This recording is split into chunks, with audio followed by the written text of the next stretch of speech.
Hey everybody, it's Karen, and I am following up from my Flashback Friday video about this kitty rag doll.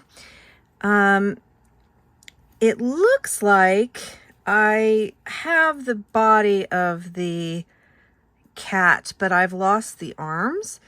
And over here was one that I was working on for a doll, but I'm not sure that I ever actually ended up trying to put this one together. I had drafted this. It's quite a large doll. I had drafted this. The leg would be sewn. This would be two pieces together, and then so it would have a foot that jutted out, and then hands. I'm honestly not sure that this, I'm not sure that this arm would be, I think this arm should be a little bigger actually. Yeah, so I really don't know if I ever did. I don't think I ever put this together. I think it looks like I did cut it out symmetrically, even though, and then I drew how I was going to embroider the face, maybe. Yeah, I don't know how this one would turn out exactly. Maybe I should try to sew it up just to see. I think these ears would be problematic. Oh, am I rolling over?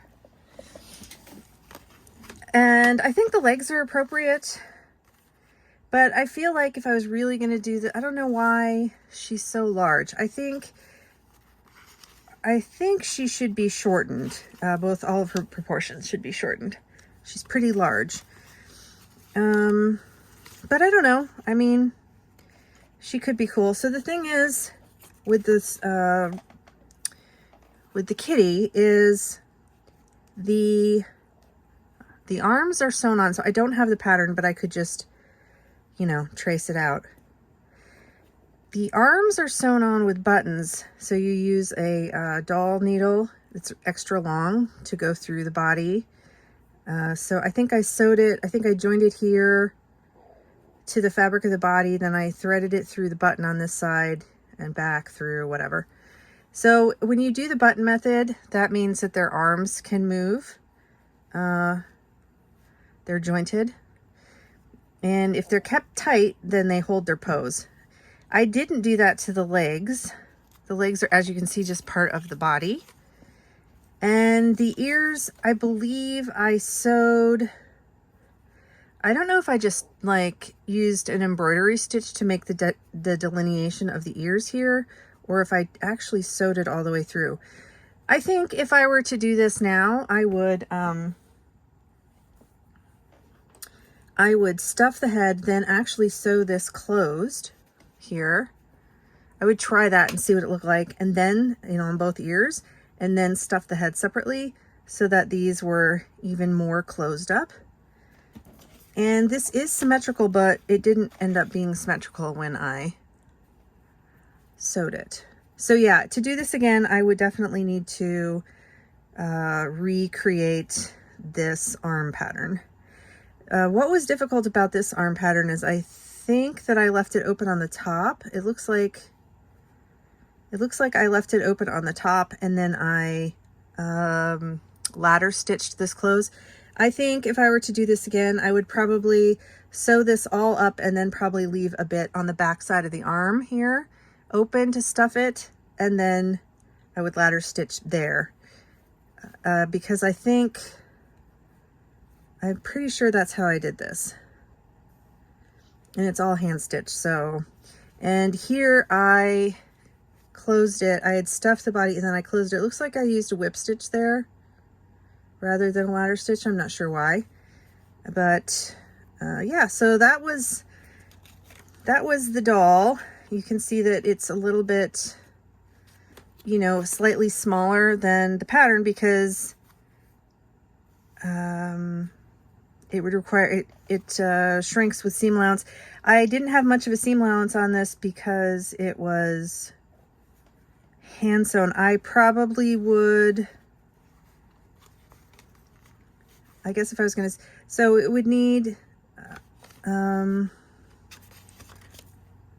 this part didn't come out very well either. So I would probably just, it sort of did on this side, but not on this side. Yeah, I don't know if I hand stitched it or if I machine sewed it. I'd give it a 1/4 inch seam allowance all the way around. And then maybe this would need to be more for it to show up. Or I could just cut it off and just go straight down. And then somebody asked me if I could make a dog. I think Ayla did. And I would probably use the same pattern. It's just that the embroidery on the face would be different, as well as the ears. You know, I suppose you could make a snout by doing like how you would make a fabric button. I might try that at some point. So I don't know.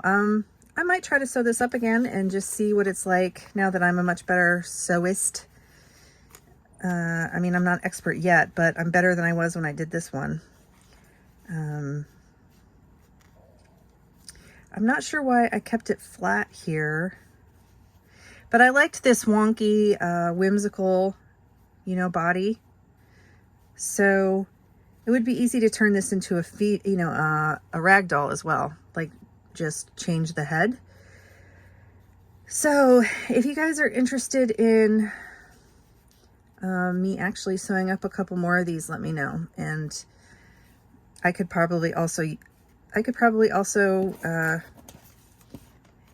make this pattern available if that's something you guys are interested in.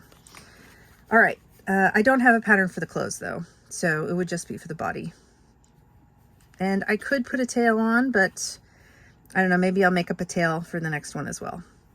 I'm kind of thinking I'm going to do this now, but I have a couple collabs I have to get out of the way first. So, all right, well, thanks. That was the 411 on my ragdoll experiments. And Kitty says bye.